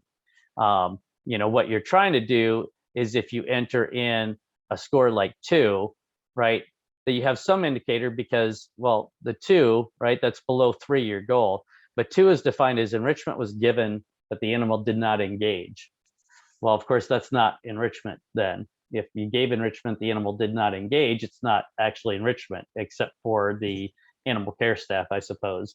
And one thing that can be frustrating is spend a very long time on some enrichment that the animal doesn't engage with, or sometimes you could also score this as a negative reaction to the enrichment. So the animal was avoiding the area where the enrichment was. And so all of the templates are designed to gather measurements. But when you set up these things, the daily care of the animal is one that really gives you an overall sense of how the animal is doing in the long term. But you can also go in and look at different things, creating templates like these quality of life ones, where that is done. This one is done by a curator, and this one is done by a veterinarian. So they're identical templates, collecting the same identical information with the same goals. This was done so that they're creating 2 scores for each animal for each person, so you could actually compare the scores and be able to see how do those work out. You could even create it so that on a given day that you're taking the average of the 2 scores to give a final score. So you could give you could actually view what the average is for those scores. And all those templates are again set up under administration and welfare templates management. If you're new to the software, a couple of things, this green question mark here, when you click on that template setup, that's a how-to video. And of course, if you get stuck, you can send your question and that'll come right to me. If you want to start from an example of something, there's one down here that's on everybody's account that says preview. So the preview has 5 measurements in here. And so you can go and look at it by clicking on edit. Or if you want to make sure you don't mess up the original version, because you might want to come back and refer to it later, you can make a copy of this. And then you can say, I'm going to use this for this purpose, well, we'll say that we're going to monitor tank or 3-banded armadillo. So to find that really quickly, we've got the search thing up here. There's tank, and I can then go in and I can edit this. Because there's some things that food left, well, I'm not going to be doing that in kilograms, I'm going to do it in grams. So I can then go in here and edit. A lot of things like volumes and mass, you can choose from many different units. When you set up a template, the units will be defined when you go to enter them, which is handy. And here you can see there's also things you can do like this, make it required. This is where you can set the frequency. And by the way, if for some reason you're tracking something like environmental novelty, you're just changing up the animal space, and it's not done every day, you can make this so that it's weekly or monthly. And when I do that, when I go to add my time, I can select which days of the week. So I can say today and, the 16th and the 23rd, I can actually choose which days and times those things are going to come up. I can also go in here and add reminders, especially for something that's monthly, so that I want to get reminders, one day before, that this is going to be on the template. In addition to the measurements that you can track, I should change that one to grams. You can have note types on here. Now, Dr. Clegg, with hers, she has specific notes that she feels should be, classified separately. But for some facilities, if you have a smaller staff, that might be a bit overwhelming to have everything like that, 3 different notes you have to add every single time. So I can go here and just have a note type called animal note that is every day, and say that I want you to write something every day or not. But I can put in notes and instructions here, right, that will show up when they're looking at the view of what they're supposed to fill out. And then you can have it pre-populated, so you can do something like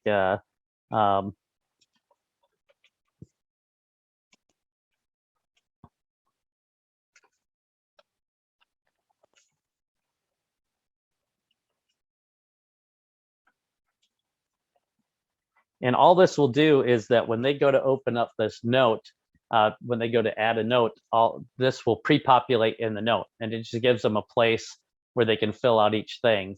I like to also add in, like in the instructions here, I guess I do it over here, that to please tag animal, senior staff,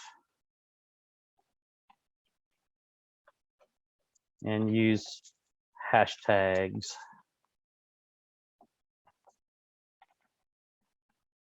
Kind of some things like that, because for instance, if there's a medical concern, I think I was showing that a little bit earlier.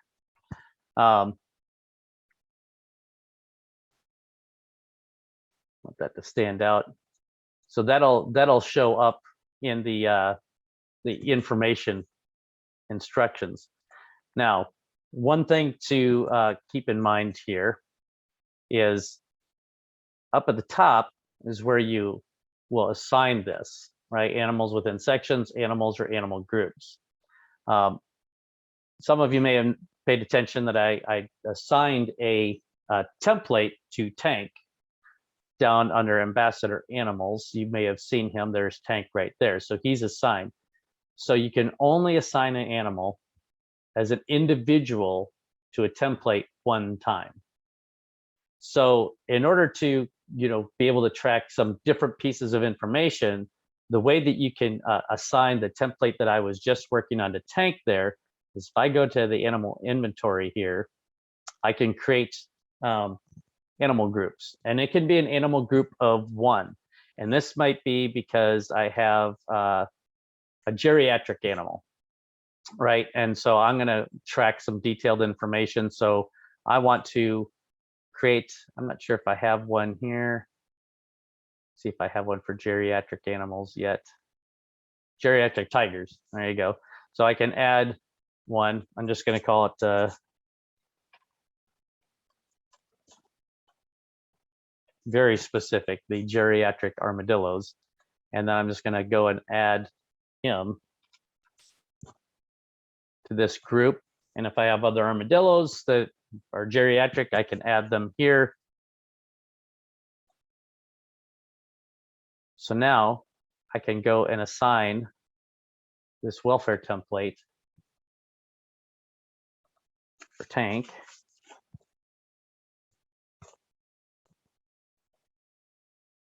Right here.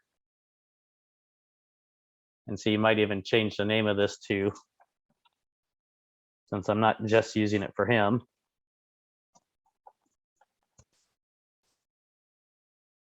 And I can assign it to that same group. Because sometimes, you know, there's more intensive things that you're tracking for a geriatric animal. Like, I wonder if I've got a locomotion one here. No, I don't have a locomotion one. I could add one, but I think I've got one for eyes. You know, something that, you know, clear running, right? And a lot of you have those things you enter in, like the various things, clear eyes and locomotion and stuff. So I could add goals to that as well. But now that tank is going to have 2 different templates. And so one is his everyday care. The other one, you could say it's like, well, this is information I'm tracking because he's an ambassador animal, but hey, maybe I'm tracking specific things because of his age. And so here's all the things that I can enter in, and there's the items on the template. And so TFT, it's very short, so I don't know what facility you're from, but if that didn't answer your question, just let me know, and we can definitely follow up with like a one-on-one meeting as well. Are the secure notes an upgrade? Oh, no, the secure notes are available to everyone. So when you're logged in and you go to animal inventory and you do not see the thing that says secure notes, right? So if I go to any animal, now I'm not saying there will be notes there like this. See, this animal doesn't have any secure notes, but if you can see that tab, then you have permission, right? Then I can click on that and I can add a secure note. If you do not see secure notes, that's a permission setting. So under administration, roles and permissions, so you can choose any one, right? So here's my, let's see, I'll check my my registrar. So under animal inventory, right, you have this view acquisition and transfer information, right? And then you have manage animal secure notes. So if that's turned off, see right now my registrar can't see them, so I need to turn them on. And then under medical records is the other place where you have secure notes, and I can turn that on there.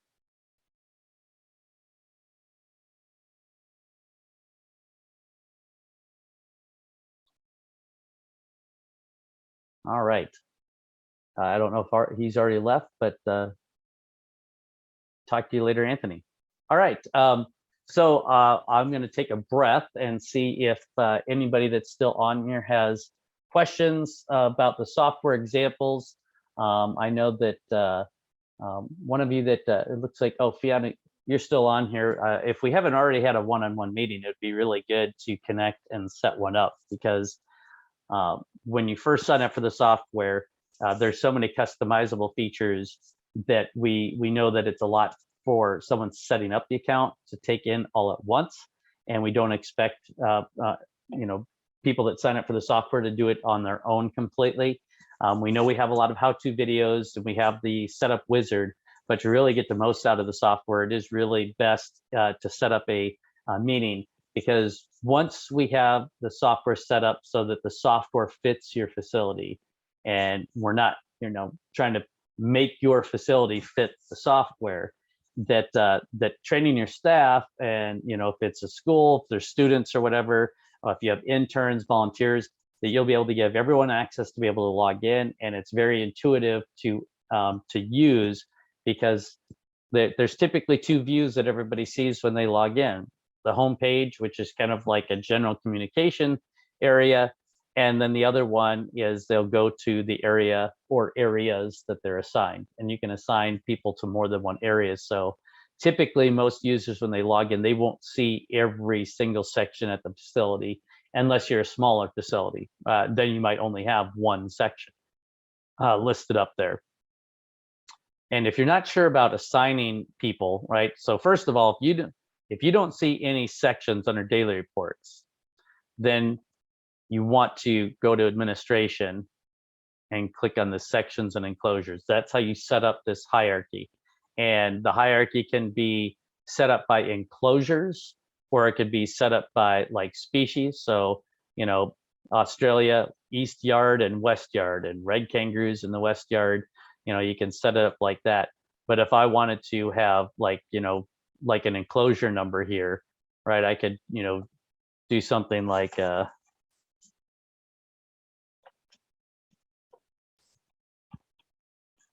actually put in the enclosure ID next to that.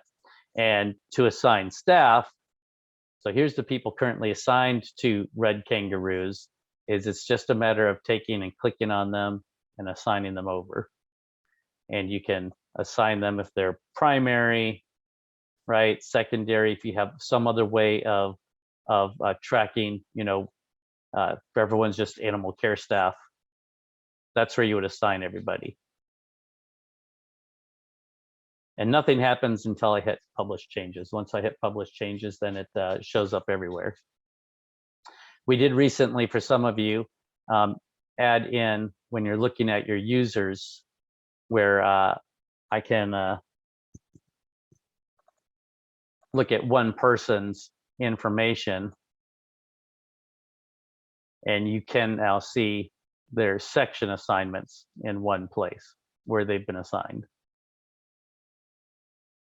We're going to be doing some refactoring, some upgrades to the overall way that the software works and you interact with it. And so we are also going to work on some hopefully better tools, or different tools, for doing things like assigning staff to various sections, and even somewhat setting up your sections and enclosures. All right, any questions from anybody? And you can just unmute yourself if you have a question.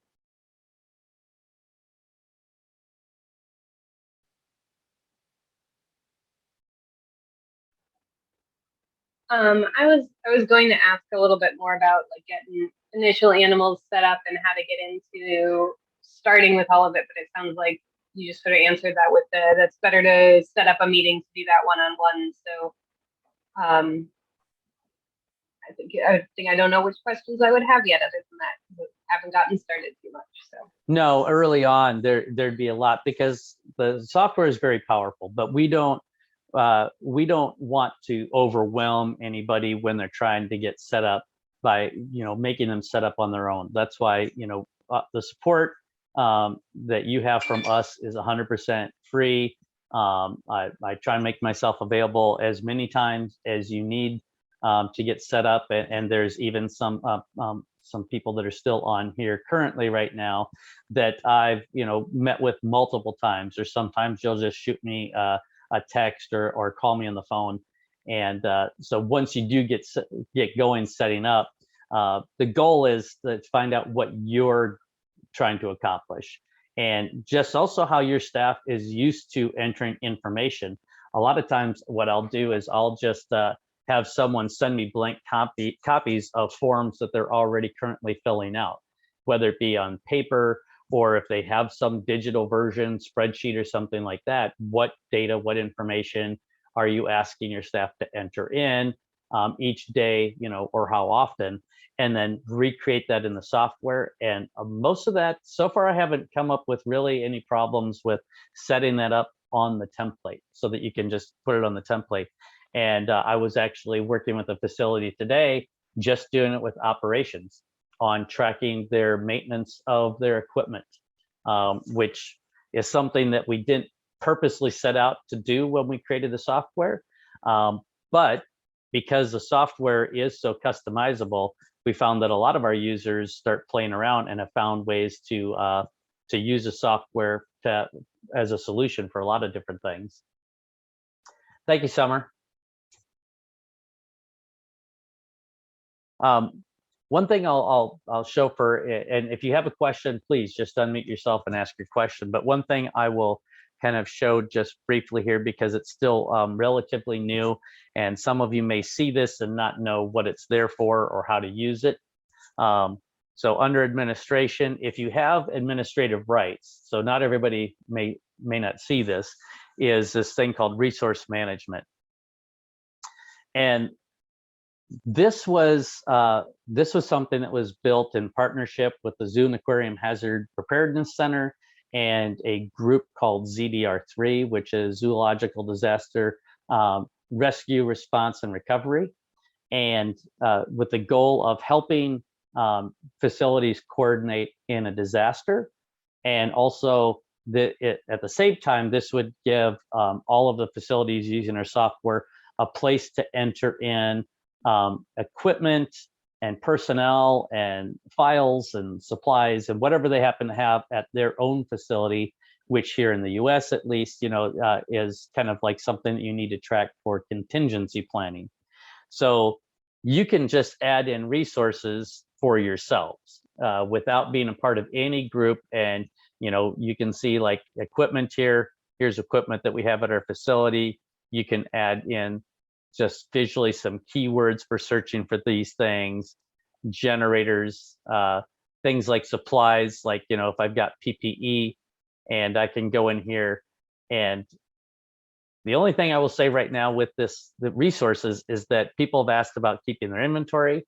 Absolutely you can, but it's something that you do manually at this point. We did not have into the requirements this first round to build in anything that I would just say I'm taking 5 of these and have it automatically deduct the quantity on hand.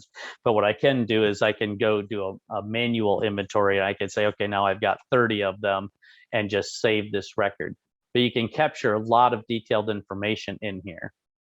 If I scroll up a little bit, you'll see that you have the resource types, have various categories in each of those types. And this was something that was established with the Zoo and Aquarium Hazard Preparedness Center. But then you've got these keywords here, which are internal for me to use for my own facility, and these from an organization keywords. So ZDR3 would be an example of an emergency response group. They're the first one that had set up, and they'd also participated in the requirements for this. And I've got, so this PPE might be, for full body coverall, right? And I can save this, and I can see it, and I can see all my information and resources. I can search for it here. Now, I'm going to switch views. And this is going to be the organizational view, which is a brand new type of I guess, tenant style. It's a module that is for organizations that have members. And so if you have members, you can invite them. I can invite members to be a part of this organization. And right now you can see there's just one. This is the demo site, however. But I can go and look at the resources from the facility. So this one here, if I check this one, I would see resources that are just in my group. If I select this one, there's resources from another organization group. So we can share that view. Now, how is this used? Well, if there's an emergency in the past, a lot of times you just have people rushing in to help and not always in a coordinated way. And there's been a couple responses in years past, but the one that kind of kicked off trying to do something formal was when Hurricane Harvey hit the coast, and several facilities went in to help, but no one was really coordinating efforts. So they, like, one team deployed and they didn't have all the stuff to be self-sustaining. So they didn't bring enough food and water for their own team. So when they arrived, they needed the people that are there to help them source food and water. So part of this is to help coordinate those things.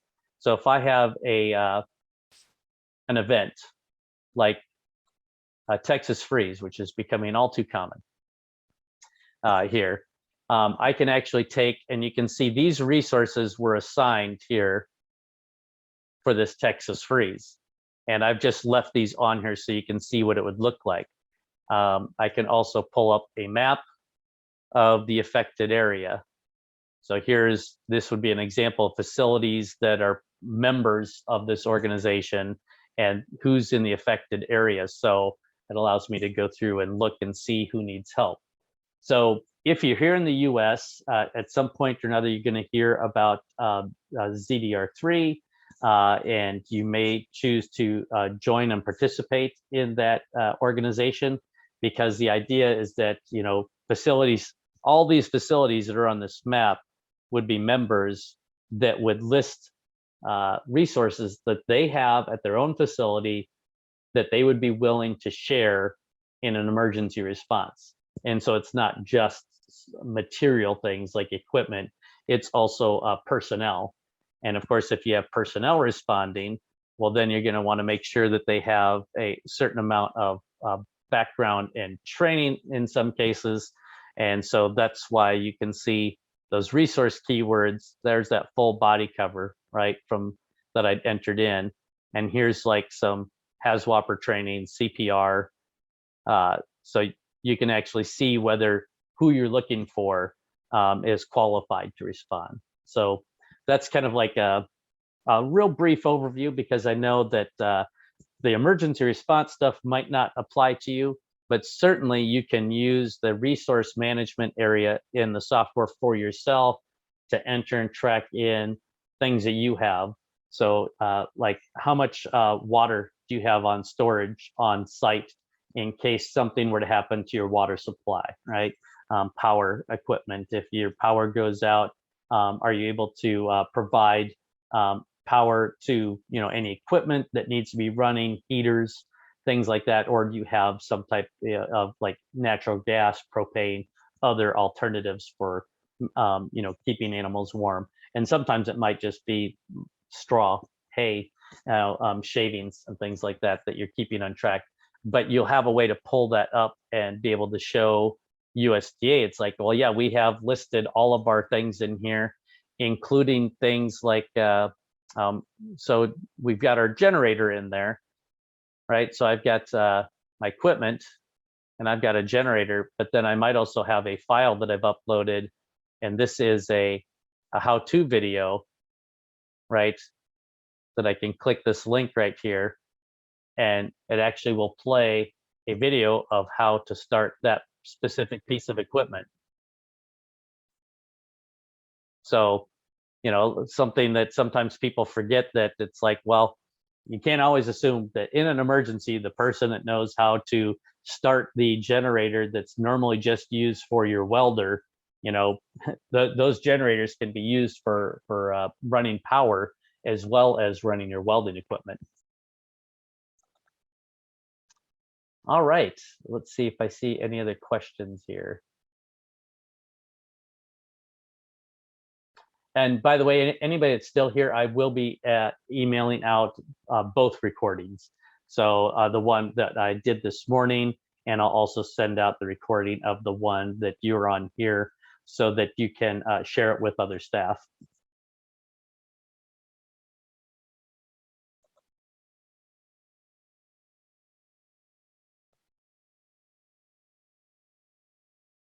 make sure I don't miss any. See if there's any other questions. I don't see any other questions. So thank you all for joining us today. If there is specific things you would like to see us do training sessions on, please just submit them to me, send an email, and I will schedule one to go over specific things.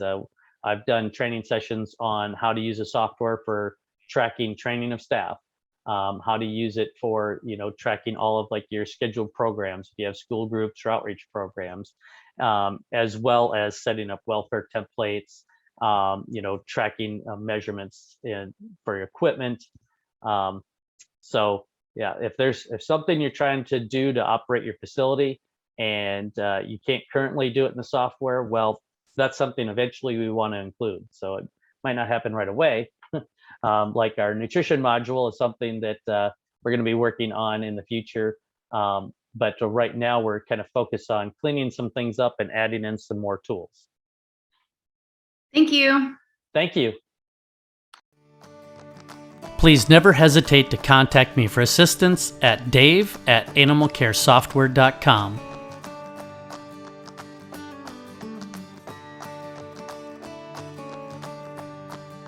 Click here to subscribe to more helpful how-to videos from Animal Care Software.